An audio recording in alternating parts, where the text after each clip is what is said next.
are you saying that you can't escape particular addictions, or are you saying that you can't escape addictions, period? Like we can't, like in general, we can't escape addictions. I would like to say that both, for both cases.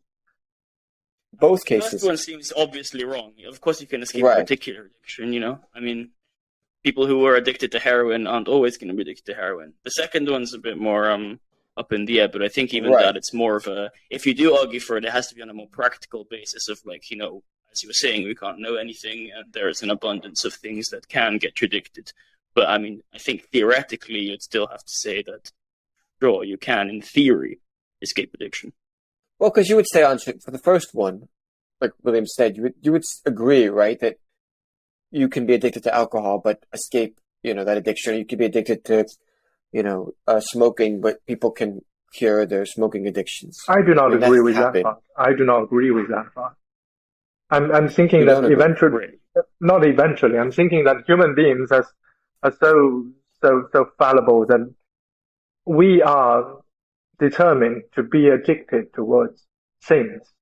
And it just happened So wait. accidentally. So say I used to be addicted to alcohol. I used to be a binge drinker, and now I've stopped. Do you think it is impossible for me to never drink alcohol again for the rest of my life? No, it's not that case. I'm saying that addiction, as a particular addiction, you can never escape. Even it is possible for No, you. I think you mean addiction more generally. That's No, what you're talking about, like general even it is addiction. possible for you to never No. drink alcoholic again in your whole life. It is not possible for you to not use materials or products to get you out of that addictional condition. You will always have the addictional condition in your mind that you would like to have a drink. Just a point of clarification.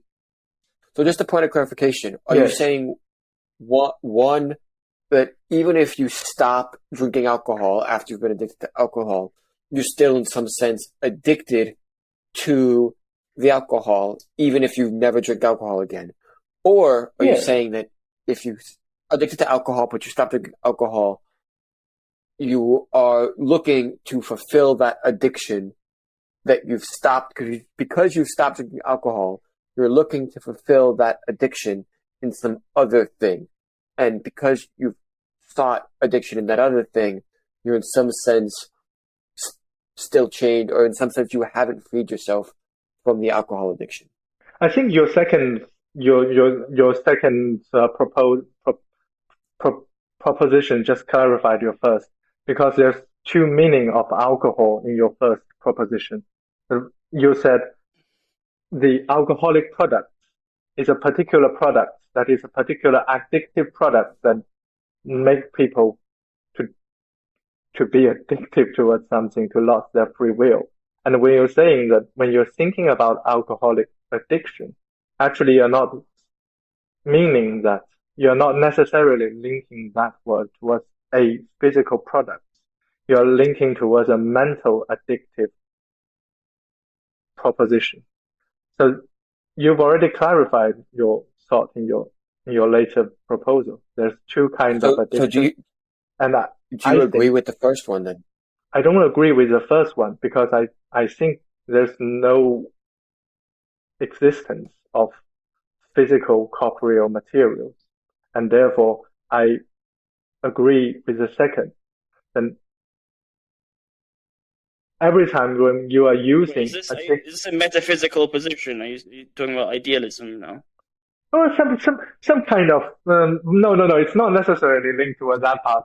I'm saying that why I think it is not possible for you to even escape from a particular addictive product is because the particular addictive material eventually is a reflection of your spiritual addictive need. And that need you can never escape from. It will always to be physicalized in one way or another. Will be physicalized yesterday in alcoholic products. It will be physicalized today. Don't you think, even if we accept this talk in spiritual terms, don't you think that that addiction pathway, I guess you're talking about, is a sort of defect which can be healed, and you can move away from it. You think that's not possible? If you're one of more enlightened and everything, do you think the Buddha was addicted to anything? I don't know.